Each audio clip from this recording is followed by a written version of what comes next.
So, you're Napoleon Bonaparte. By 1805, you've basically collected most of continental Europe like they're trading cards. You've beaten the Austrians, the Prussians, the Russians. Your land army is the stuff of nightmares for every powdered wig monarch from Lisbon to Warsaw.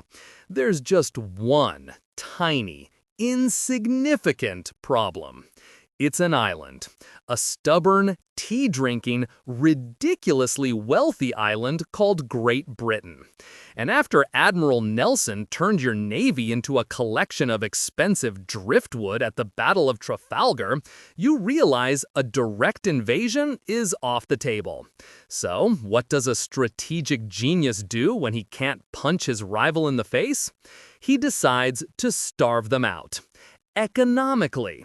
This should be easy, right? Enter the Continental System, Napoleon's grand plan to financially unplug Britain from Europe. In November 1806, from a conquered Berlin, he issues the Berlin Decree. This was essentially the most aggressive terms and conditions update in history. It declared Britain to be under a state of blockade. It forbade all of France's allies, puppets, and conquered territories from trading with the British. No British ships in European ports. No British goods on European shelves. The idea was to suffocate the nation of shopkeepers by cutting off their biggest market. On paper, it's a devastating blow. The only issue is that a paper blockade is about as effective as a paper army, especially when the other guy has the world's most powerful navy. Britain's reaction to being blockaded was, to put it mildly, unbothered. They responded with their own set of rules, the Orders in Council. These basically said, "Oh, you're not allowing anyone to trade with us? Cool, then nobody trades with you, unless they stop by one of our ports first and pay us a hefty tax." This put neutral countries, especially the United States, in an impossible position. If an American ship sailed directly to France, the Royal Navy would seize it. If it stopped in Britain to pay the tax, the French would seize it upon arrival. It was global economic warfare, turning the entire Atlantic into a minefield of bureaucracy and cannons.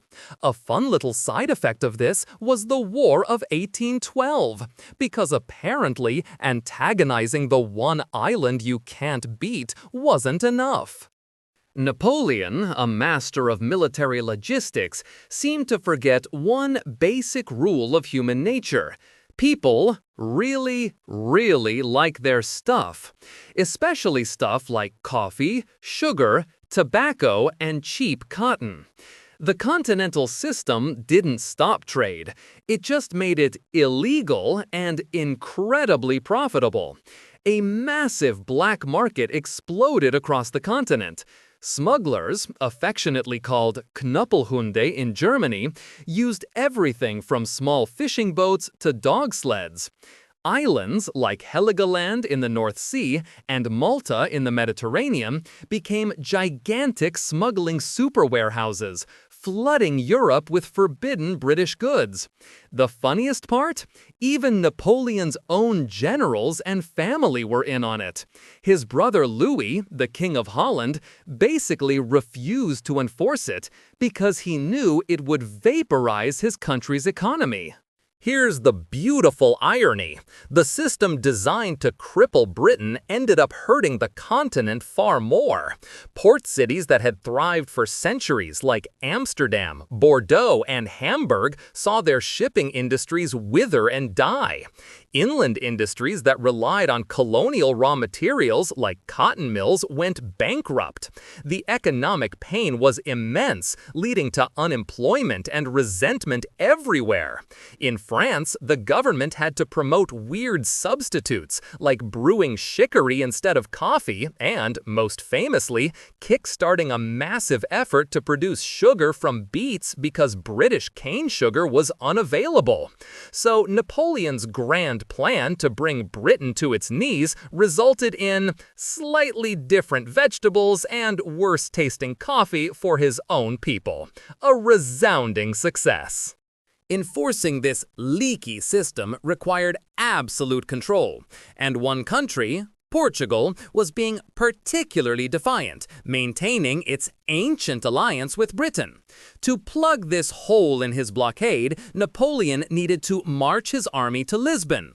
Problem: Spain is in the way. So in 1807, he asks Spain for permission to cross their territory.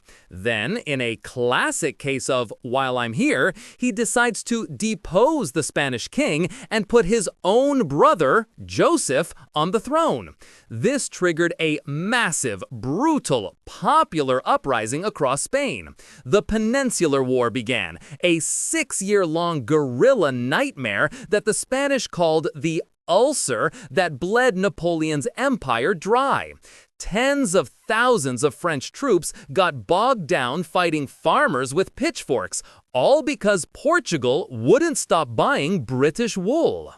The other big leak was Russia. Tsar Alexander I had initially agreed to the system, but Russia's land-owning aristocracy was getting absolutely hammered. Their entire business model was selling grain and timber to Britain. By 1810, Alexander had had enough of the economic misery and quietly reopened trade. For Napoleon, this was not just an economic issue, it was a personal affront. It was a direct challenge to his authority and the credibility of his entire European project. His ego, never the smallest thing in the room, couldn't let it slide. So he made a perfectly rational and well-thought-out decision. He gathered the largest army Europe had ever seen, over 600,000 men, to march to Moscow and teach the Tsar a lesson about economic policy. There's no way this could possibly go wrong. The 1812 invasion of Russia was the spectacular, system-breaking implosion that everyone, except Napoleon, saw coming. The destruction of the Grande Armée in the Russian winter shattered his aura of invincibility. Suddenly, he looked vulnerable. And all those German, Austrian, and Prussian states that had been suffering under the Continental System for years saw their chance. The economic resentment he had sown was now bearing fruit as a military coalition against him. The War of the Sixth Coalition formed, and it was fueled by nations bankrolled by a still very rich Great Britain. The very system designed to destroy Britain's economy ended up creating and funding the alliance that would destroy Napoleon. It's a perfect circle of historical irony. He built his own cage and then handed his enemies the key. All because he couldn't stand the idea of people buying things from his rivals.